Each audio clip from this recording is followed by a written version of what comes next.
Ya selama ini memang banyak YouTuber pemula itu, aduh ternyata susah mencari subscriber, ternyata susah mencari orang agar mampir di channel YouTube kita. Itu sangat susah sekali ya. Kembali lagi di Bang Smartphone Channel. Sebelum kamu tonton video ini, jangan lupa untuk subscribe guys, like dan share, dan jangan lupa untuk komentar. Assalamualaikum, terima kasih banyak untuk teman-teman yang sudah mampir selalu nonton di video aku. Semoga kalian adalah orang-orang yang selalu setia untuk terus menonton video aku. Nah, di sini perkenalkan, saya adalah Bam Smartphone yang baru mampir di channel YouTube aku ya. Jangan lupa untuk follow Instagram aku di bawah sini, Bam Smartphone. Terus ini aku bingung banget ya buat konten seperti apa untuk saat ini, karena aku kebetulan food vlogger, jadi mencari makanan-makanan yang ada di luaran atau jajanan-jajanan gitu ya di luaran. Tapi karena berhubung kita harus stay at home atau tetap di rumah aja, di sini aku coba untuk membuat konten video tentang pengalaman aku di dunia YouTube. Jadi buat teman-teman jangan lupa untuk aktifkan notifikasinya dan subscribe dulu ya. Nonton sampai habis video ini, jangan di skip-skip ya, karena nanti aku bakal ngejelasin tentang pengalaman aku sebelum aku dimonetisasi gitu ya. Nah, ini adalah pengalaman yang sangat luar biasa dan bikin aku sangat berdebar sekali ya. Wah, ini sangat luar biasa, dus gitu ya. Karena gimana ya, menunggukan channel YouTube kita agar bisa join dan diterima join dengan YouTube itu ada suatu hal yang mungkin diharapkan seluruh YouTuber ya, atau untuk YouTuber pemula yang baru aktif atau baru memulai untuk gabung di dunia YouTube ya. Nah, aku sempat down dengan channel YouTube aku karena dulu pernah di-banned ya. Itu sejak tahun 2012 aku sudah memulai membuat channel tapi tidak aktif. Sudah aktif itu di tahun 2014 atau di tahun 2015 ya. Dan dulu memang aku itu tetap kuliner ya, mengenai tentang makanan. Karena kebetulan aku memang hobi masak dan juga hobi makan juga, makanya ya inilah hasilnya. Jadi pengalaman aku di dunia YouTube ini membuat apa ya, bikin kayaknya aduh udah deh, kayaknya aku males buat YouTube. Nah, jadi ini aku berbagi pengalaman yang mungkin selama ini buat YouTuber pemula yang berpikir bahwasanya untuk memain YouTube itu mudah. Salah ya. Untuk bermain YouTube atau memulai YouTube atau membangun YouTube itu sangat-sangat susah. Di sini aku punya perbandingan, membayangkan gitu ya. YouTube dan membuka usaha itu hampir sama langkah-langkahnya ya. Misalnya, kalau kalian ingin membuat sesuatu usaha, misalnya ini seperti aku contoh pribadi barbershop. Nah, di sini kita harus memahami semuanya dan peraturan-peraturan dan manajemen-manajemen semuanya kita harus pahami agar kita bisa membuka usaha tersebut. Sama halnya dengan YouTube ya. Misalnya, usahanya yaitu barbershop. Kalian harus mengenalkan barbershop kalian, usaha kalian. Misalnya kalian kuliner, jualan makanan, ya kalian harus memperkenalkan jualan makanan. Misalnya kamu itu jualannya di sosial media atau online gitu ya, mungkin di Facebook yang sangat mudah dan gampang orang menggunakan ya, dan hampir banyak yang menggunakan Facebook. Jadi kalian promosi makanan atau kuliner kalian itu, jualan kalian itu di Facebook. Kalian harus terus-menerus itu memperkenalkan makanan yang kalian jual. Jangan ganti-ganti, misalnya hari ini adalah jualan makanan, besok baju, besok mobil, besok topi, besok sepatu. Orang itu nggak ngerti kalian itu sebenarnya jualan apa gitu. Sama halnya dengan YouTube, kalian itu harus memperkenalkan diri kalian itu siapa. Misalnya aku food vlogger, ya jadi aku memperkenalkan diri aku adalah food vlogger, jadi mengenai tentang makanan. Kalau seandainya ada yang lain-lainnya, misalnya contoh untuk hari ini ya, aku berbagi pengalaman. Nah itu kan berbagi pengalaman, nah itu sah-sah saja, tapi lebih kebanyakan tentang makanan gitu ya. Nah seperti itulah cara membangun YouTube. Jadi harus mematuhi peraturan-peraturan yang sudah ditetapkan oleh YouTube dan jangan pernah melanggar. Terus pengalaman aku yang pribadi itu adalah selama ini mengejar jam tayang ataukah subscriber ya. Ya selama ini memang banyak YouTuber pemula itu, aduh ternyata susah mencari subscriber, ternyata susah mencari orang agar mampir di channel YouTube kita. Itu sangat susah sekali ya. Jadi di sini aku mau jelasin bahwasanya mencari subscriber itu sama halnya mencari pelanggan. Nah, sama sih, subscriber itu adalah langganan artinya ya, berlangganan gitu ya. Nah, kalian itu harus terus-terusan mengenalkan brand kamu, YouTube kamu, jualan kamu. Kalau kalian itu harus mengenalkan itu terus gitu ya. Lalu caranya bagaimana? Kalau untuk caranya ya kamu harus rajin upload video, membuat video sesuai dengan brand kamu atau konten kamu yang sebenarnya. Jangan kemana-mana. Misalnya hari ini konten makan, besok konten tutorial makeup, terus besok kamu nyanyi, terus besok tutorial yang lain-lainnya gitu ya. Nah, orang itu nggak bakal mampir ya. Walaupun mampir itu memang mungkin kebetulan pas viewersnya itu banyak di saat kamu itu tutorial makeup, karena apalagi trending, mungkin seperti itu ya. Ya bisa aja sih kamu mengikuti tentang trending atau yang sedang viral, bisa saja. Nah, harus setiap waktu ya, setiap hari. Jadi di sini aku ingetin kalian itu harus setiap hari upload video. Nah, tuh, aku itu setiap hari upload video. Itu bisa menambah subscriber. Kalau untuk mencari jam tayang, nah ini sangat sulit juga ya.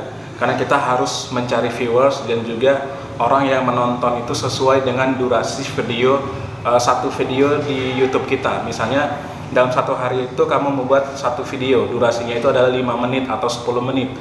Dan dalam satu orang itu nontonnya sampai habis 10 menit, dikalikan aja 10 orang menjadi 100 menit ya.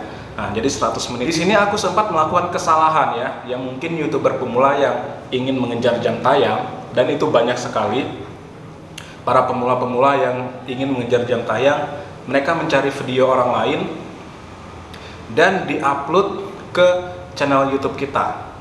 Itu salah ya, nggak boleh, karena itu ada pelanggaran. Ya mungkin selama ini aman-aman aja, tapi di saat peninjauan nanti itu tidak diperbolehkan ya, ditolak gitu ya, peninjauannya ditolak. Jadi itu pengalaman aku ya, karena aku sempat juga re-upload dari video, kebetulan aku punya tim dan videonya itu sama. Gara-gara video aku ada di situ, foto aku ada di situ, dan teman aku ada di situ. Jadi akhirnya sama-sama upload. Nah itu ditolak karena terdeteksi secara otomatis atau secara manual peninjauan dari YouTube. Tim YouTube meninjau bahwasanya video itu sudah pernah di-share oleh orang lain atau di-upload orang lain gitu ya. Jadi buatlah video yang benar-benar mutlak itu hasil dari karya kamu. Nah yang berikutnya yang mungkin yang selama ini berpikir bahwasanya membuat YouTube itu agar cepat dimonetisasi, terus cepat dapat uang, dan nggak segampang itu. Kalau seandainya kamu buat video, jangan bermimpi dalam satu hari itu yang nonton satu orang. Jangan bermimpi untuk satu orang. Kenapa? Itu sangat sulit kalau kalian itu tidak memperkenalkan diri kamu siapa yang sebenarnya. Dan kamu itu harus memperkenalkan siapa kamu gitu ya. Dan kita harus sering memperkenalkan siapa kita gitu ya. Nah, ya mungkin selama ini alah buat video di YouTube itu gampang gitu ya. Setelah dicek dalam satu hari cuma 5 orang. Satu hari 5 orang yang nonton video kita. Akhirnya kita males dan down. Nah itu pernah aku rasain dan akhirnya males membuat konten ya. Jadi jangan patah semangat mengenai tentang viewers itu. Besok buatlah video yang baru lagi tentang yang lain-lainnya, misalnya makanan yang disukain orang. Misalnya hari ini adalah miso, besok adalah gorengan, besok mungkin miso apa? Mungkin miso daging. Yang berikutnya adalah miso, ada miso apa? Miso yang unik yang harganya cuma Rp1.000 mungkin gitu ya. Nah mungkin kalian harus cari konten-konten yang bisa bikin orang menarik ya. Nah itu langkah-langkah yang mungkin selama ini sering diabaikan oleh YouTuber pemula ya. Seperti aku masih YouTuber pemula karena subscriber aku masih 2000-an gitu ya. Ya mudah-mudahan bisa menjadi YouTuber yang seperti pada umumnya gitu ya. Amin. Itu adalah setiap doa para YouTuber ya. Jadi langkah-langkah yang tadi itu mungkin sangat jelas. Kalau seandainya kurang jelas bisa bertanya di kolom komentar, nanti bakal aku jawab. Dan mungkin yang pengen jelas langsung bisa langsung di Instagram aku di bawah sini ya, nanti akan aku buat agar bisa berkomunikasi dan sharing-sharing, karena di sini aku juga ingin bertanya kepada kalian bagaimana pendapat kalian yang mungkin ilmu itu belum aku ketahui ya. Walaupun banyak di tutorial YouTube yang lainnya atau tutorial yang lainnya itu yang menjelaskan soal itu ya gitu ya. Tapi aku kepingin komunikasi langsung agar lebih jelas lagi. Oke, nah setelah kalian itu berhasil mengumpulkan 1000 subscriber dan juga 4000 jam tayang, kalian bisa ajukan monetisasi. Nah, ada yang bilang, Bang, itu mengumpulkan 4000 jam itu selama 1 tahun ya? Kalau tidak, katanya mengulang lagi. Nah, ini termasuk pertanyaan yang masih belum bisa aku jawab juga ya. Tapi dalam pengalaman aku membuat channel YouTube di bulan 2 tahun 2019. Dan kemarin itu aku sebelum di tahun 2020 di bulan 2 itu aku sudah memenuhi syarat 4000 jam tayang. Tapi karena saat aku ajukan itu ditolak karena di situ ada beberapa video-video yang pernah aku re-upload. Nah, jadi kalau untuk video-video re-upload itu bisa diambil dari Instagram, mungkin dari foto-foto website, terus juga dari video-video orang lain. Itu masih bisa dikategorikan nanti ada penolakan. Jadi kalian jangan ngambil dari situ. Oke, jadi kemarin itu pengalaman aku 4000 jam dan akhirnya di situ ditolak oleh YouTube untuk memeriksa lagi benarkah video Anda itu re-upload. Jadi pilihlah videonya itu yang re-upload, kalian hapus dan kalian bisa edit mungkin sebaik mungkin, bisa di-upload lagi. Dan kalau memang itu adalah video hasil karya kamu harus yakin itu adalah memang hasil karya kamu. Jangan karya tim ya, kadang kalau karya tim itu kadang mereka nge-share juga, kita nge-share juga, jadinya ya itu tadi kayak re-upload gitu jadinya ya. Nah jadi itu adalah karya kamu sendiri, kecuali kalau tim itu memang sudah percaya bahwasanya itu akan di-share di YouTube kamu sendiri gitu ya. Nah, jadi aku periksa dan aku hapus, akhirnya itu mempengaruhi jam tayang aku akhirnya turun. Itu di akhir-akhir bulan 2. Dan itu hampir di pas 1 tahunnya channel YouTube aku. Nah, aku itu sedikit bingung dan sedikit bimbang dan sedikit galau dan sedikit down karena channel YouTube aku ditolak dan akhirnya aku menghapus video-video re-upload itu, jam tayang aku menurun dan aku harus memenuhi target sebelum pas 1 tahun ya. Kebetulan dan insya Allah alhamdulillah gitu ya, aku share video akhirnya viewersnya dan penontonnya banyak dan akhirnya itu jebol sampai 4000 berapa kemarin itu ya, 4100 kalau nggak salah, 4200 ya. Nah itu langsung naik jadi 4200, tapi di situ dari tanggal aku udah lewat, mungkin hanya lewat 5 hari atau 1 minggu gitu ya. Nah aku itu downnya itu ya mungkin aku nggak bisa lagi mengajukan YouTube aku agar diterima oleh pihak YouTube. Akhirnya aku tunggu di situ ada tertulis bahwasanya di 5 Maret ya, sebulan dari penolakan, sebulan dari penolakan itu kan itu aku hapus itu 1 bulan sebelumnya. Jadi pas kebetulan di tanggal sebelum di tanggal 5-nya itu sudah mencapai memang, tapi sudah lewat ya. Karena 5 Maret. Kebetulan aku 1 tahunnya itu di tanggal 7 Februari. Kan udah 1 tahun lewat ya. Udah 1 tahun lewat. Alhamdulillah aku tinjau lagi. Kalau nggak salah setelah peninjauan di tanggal 5 itu lebih kurang seminggu atau 6 hari ya. Akhirnya alhamdulillah saya diterima di channel YouTube. Nah, itu menjadikan pengalaman bahwasanya sebelum-sebelumnya aku sering re-upload, mengambil video dari Facebook dan aku upload ulang lagi, walaupun aku isi dengan narasi, itu bisa mengakibatkan atau ditinjau itu ditolak gitu ya. Dan yang berikutnya aku mengambil dari Instagram, sama ya, aku upload dan aku edit walaupun pakai narasi, akhirnya sama, itu ditolak juga ya. Sebelum kalian ditinjau ataukah mungkin udah batas waktunya ditinjau, sebelumnya koreksi dulu apakah benar-benar video kalian itu adalah murni karya kalian atau benar-benar itu adalah video dari kalian. Dan ingat, jangan lupa untuk yang mungkin selama ini sering nge-tag video di tempat-tempat keramaian dan akhirnya di backgroundnya atau di belakangnya atau backsound ya, atau backgroundnya bilangnya backsound itu ada background suara yang tertangkap itu dari musik dari YouTube ataukah mungkin musisi-musisi yang terkenal, dan itu bisa kena copyright, dan itu mungkin ya walaupun tidak berpengaruh di channel kalian, tapi itu coba dihindari dulu untuk saat peninjauan ya.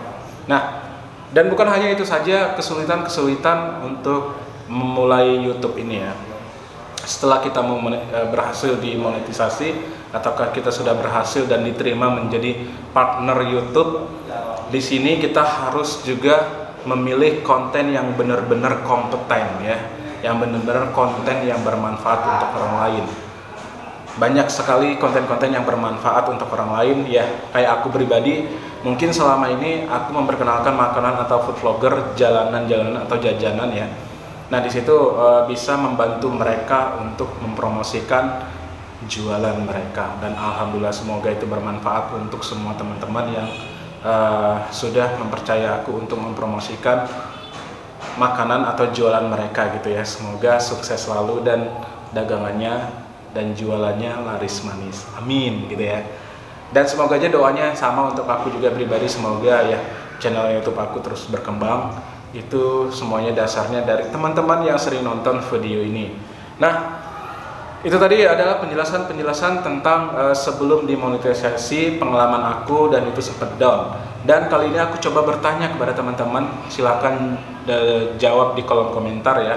Aku mau bertanya tentang dolar kuning yang ada di channel YouTube kita. Itu kan dolar yang apa itu namanya, kan ada 3 warna ya, 3 warna, 4 ya, bisa dibilang 4 warna. Ya kalau dolarnya yang 3 ya. Ya pertama itu belum ada dolarnya kalau misalnya belum dimonetisasi ya. 3 ya. Yang pertama itu adalah warna hijau. Warna hijau ini adalah dolarnya, memang itu hasil dari YouTube kita, dan memang itu akan diterima oleh kita nanti gitu ya dolarnya. Yang kedua ini warna hijau, hijaunya hijau tua dan hijau muda, itu berbagi ya. Misalnya kalian itu membuat video cover, terus musiknya diambil dari orang lain dan kamu yang nyanyi, itu bisa jadi berbagi gitu ya. Kemarin itu aku sempat, ini agak sedikit aneh dan menjadi bahan pertanyaan juga bagi aku. Aku mengambil video live konser dari salah satu band di Indonesia yaitu Tipex ya. Nah itu asli aku yang ngambil dan mereka memang yang nyanyi gitu kan. Tapi di sana hasilnya berbagi. Ya mungkin itu mempengaruhi tentang hak cipta lagu dari mereka. Yang kemarin itu sempat dibahas oleh Bang Anji mengenai tentang video ini, dan banyak para musisi yang cover, mereka berhasil di YouTube dan mengcover lagu orang lain sementara penciptanya tidak mendapat apa-apa. Itu sempat dibahas dulu sama Bang Dunia Manji ya. Dan yang berikutnya itu adalah tentang dolar yang kuning. Nah, dolar kuning ini adalah di sini penjelasannya bahwasanya itu tidak ada pengiklan yang akan mampir di YouTube kita. Mungkin di dalam video itu ada kata-kata yang unsur kebencian gitu ya, ataukah unsur-unsur yang lainnya yang memang benar-benar pengiklan itu tidak layak menempelkan iklannya di video itu, dan itu ditinjau otomatis mungkin dari kata-kata gitu ya, langsung terotomatis itu terdeteksi. Jadi ini bisa dibilang sangat sulit dan aku masih bingung juga kenapa seperti itu. Dan kalau seandainya di situ ada meminta peninjauan ya, kalau seandainya kita klik minta peninjauan, apakah itu ada efek samping ataukah apakah itu ada ngaruhnya dengan channel YouTube kita nantinya gitu ya, ataukah hanya pemberitahuan bahwasannya mungkin tidak ada pengiklan, bahkan itu tidak bisa diiklankan. Dan di situ keterangannya ada pengiklan tapi tidak terlalu banyak, dan bisa jadi tidak ada yang mengiklankan di video kita. Nah, itu kalian bisa lihat di peraturan-peraturan YouTube mengenai soal dolar kuning ya. Kalian bisa langsung aja cari tentang dolar kuning itu, searching aja cari, pasti bakal ketemu. Nah itu tadi adalah pengalaman aku dan pertanyaan juga. Yang pertama tadi itu adalah kenapa kok bisa dolarnya berbagi itu kenapa, padahal itu videonya mungkin backgroundnya di remang-remang suara gitu ya, maksudnya samar-samar suara dari dari yang kita ambil ternyata ada video orang lain, suara video musik gitu ya. Nah itu kenapa kok bisa berbagi, bagaimana caranya gitu ya, bagaimana caranya agar itu tidak berbagi videonya atau enggak kena copyright. Terus yang kedua itu adalah tentang dolar kuning, itu tadi pertanyaanku ya.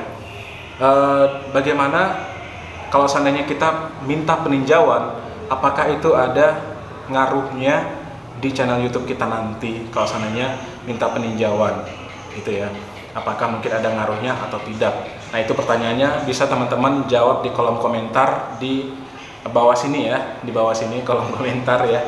Nah jadi marilah kita berbagi ilmu dan juga berbagi pengalaman tentang dunia YouTube dan juga dunia yang lain-lainnya, agar teman-teman yang lainnya bisa mengerti dan video kita juga bermanfaat untuk orang lain ya.